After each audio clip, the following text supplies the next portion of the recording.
mais uma edição do nossa websérie Entre Telas, aqui do BMA. O assunto de hoje é um assunto que está sendo discutido em todos os corredores trabalhistas do Brasil, diz respeito à conversão em lei daquela medida provisória 936, que aconteceu agora. Algumas novidades importantes com relação à medida provisória, e eu estou aqui com a Fernanda, que é uma das líderes da área trabalhista do BMA, que vai conversar um pouquinho comigo sobre essas novidades. E a primeira coisa que achei importante, e aí eu queria ouvir um pouquinho da Fernanda, é sobre a possibilidade agora de prorrogar o prazo daquelas medidas que podem ser adotadas com base na antiga medida provisória 936 e agora a lei nova, né? A suspensão do contrato de trabalho, redução de salário com redução de jornada. Agora pode aumentar o prazo dessas medidas, Fernanda?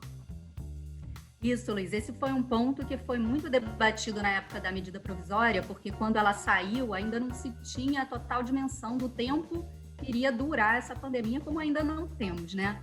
Mas muitas empresas aplicaram, a suspensão vinha com um prazo de 60 dias e a redução com prazo de 90. E muitas empresas aplicaram essas medidas e, por exemplo, a suspensão, o prazo de 60 dias passou e a empresa não ficou impossibilitada de prorrogar esse prazo. Então, a lei vem atender um anseio das empresas de que seja possível essa prorrogação, mas ainda não traz uma previsão muito clara nesse sentido, porque ela diz que tem a possibilidade de prorrogação, mas por ato delega esse novo prazo, tanto na redução quanto na suspensão de contrato, para ato do Poder Executivo, que a gente espera que deve ser editado bem brevemente, mas ainda não sabemos exatamente quanto tempo vai ser possível a prorrogação. E essa prorrogação vai ser possível, inclusive, não só para a suspensão e a redução, como também para aquela empresa que está utilizando as duas medidas de forma seguida, né? Que hoje em dia, que pela medida provisória 936 estava limitado aos 90 dias. E esse prazo também vai ser prorrogado agora por ato do Poder Executivo. Um outro ponto também, Luiz, que trouxe a lei, que é bem relevante, com relação àquele patamar mínimo, né, da possibilidade da empresa de fazer acordo individual. Como é que ficou isso? Pois é, a gente tinha na medida provisória aqueles dois sarrafos, né, que eles tinham colocado. Empregados com salário de até R$ 3.135 poderiam fazer negociação individual e empregados com salário superior a R$ 12.200, duas vezes o teto do INSS, também podiam fazer negociação individual para implementar aquelas medidas.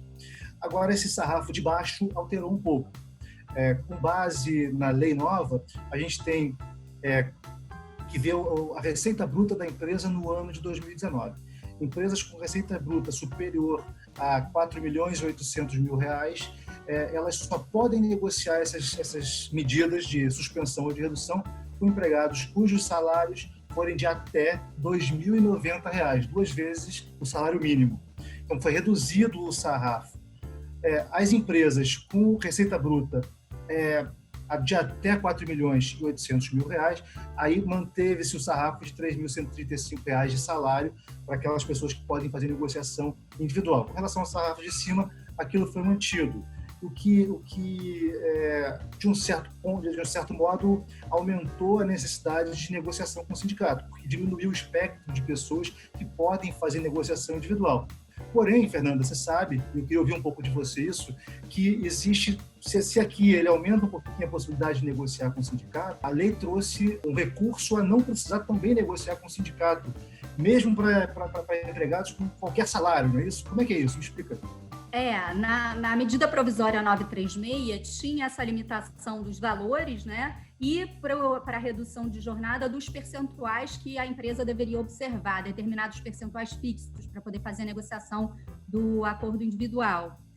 Agora, na lei, essas restrições saem tanto de salário, né, tanto de valores dos salários, quanto dos percentuais, caso a empresa opte por fazer aquele pagamento da ajuda compensatória que já estava previsto na medida 936 como algo opcional, e ele continua sendo opcional, esse pagamento, mas se a empresa optar por pagar e ela conseguir recompor a renda do empregado, que ele recebia antes da implementação das medidas, e aí vai ser considerado não só o pagamento da ajuda compensatória, mas o valor do benefício que está sendo pago pelo governo também, e no caso da redução, o valor do salário que a empresa ainda é obrigada a pagar, né? Então, se somados esses 3 pagamentos, no caso da redução e no caso da suspensão, só a ajuda compensatória e o benefício do governo, se somados todos esses pagamentos, se chegar no mesmo valor que o empregado recebia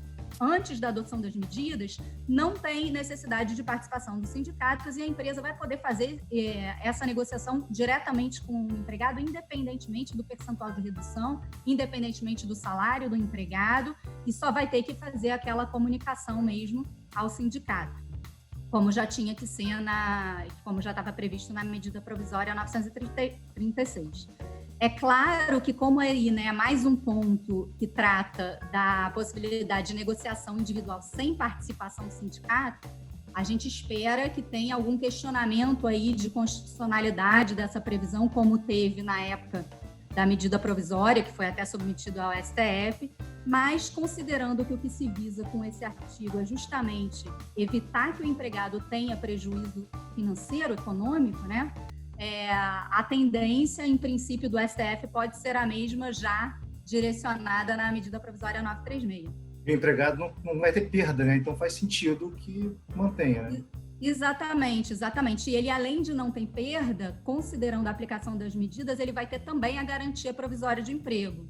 Então, acaba sendo até bastante benéfico para o empregado que aderir. Com relação também àquele ponto, Luiz, que foi muito debatido sobre a possibilidade das empresas demitirem empregados e passar essa conta para o governo, eu acho que a lei também trouxe um ponto interessante sobre isso. O que você acha? Trouxe um ponto bem interessante sobre isso. A gente viu muita bateção de cabeça, né, sem saber muito bem o que faz. Poxa, eu tenho um ato aqui do meu município, do meu estado, que me proibiu de funcionar, me proibiu de abrir. Eu sou um cinema, sou um shopping center, sou uma academia, sou um salão de beleza, não posso abrir, não tenho dinheiro para pagar meus empregados, eu vou mandar essa conta para o governo, até porque a CLT tem uma previsão que dá margem a essa interpretação. E a lei veio agora deixar bastante claro que não pode ser feito isso, que isso não se enquadra numa hipótese que a gente chama aqui tecnicamente de fato do príncipe, factum principis, né? Que autorizaria, em tese, passar aquela multa de 40% do FGTS para a conta do governo. Então, a lei ela deixa bastante claro que a gente não está numa situação em que isso se aplicaria. Então, o ônus permanece com o empresário da atividade que ele está desempenhando. Então, a gente convida vocês, a quem tiver algum tipo de curiosidade, quiser se aprofundar sobre o tema, a visitar o nosso informativo, visitar o material que a gente tem produzido sobre esse assunto, e quem tiver interesse, continuar acompanhando a gente aqui na nossa websérie. Grande abraço, fiquem bem. Grande abraço.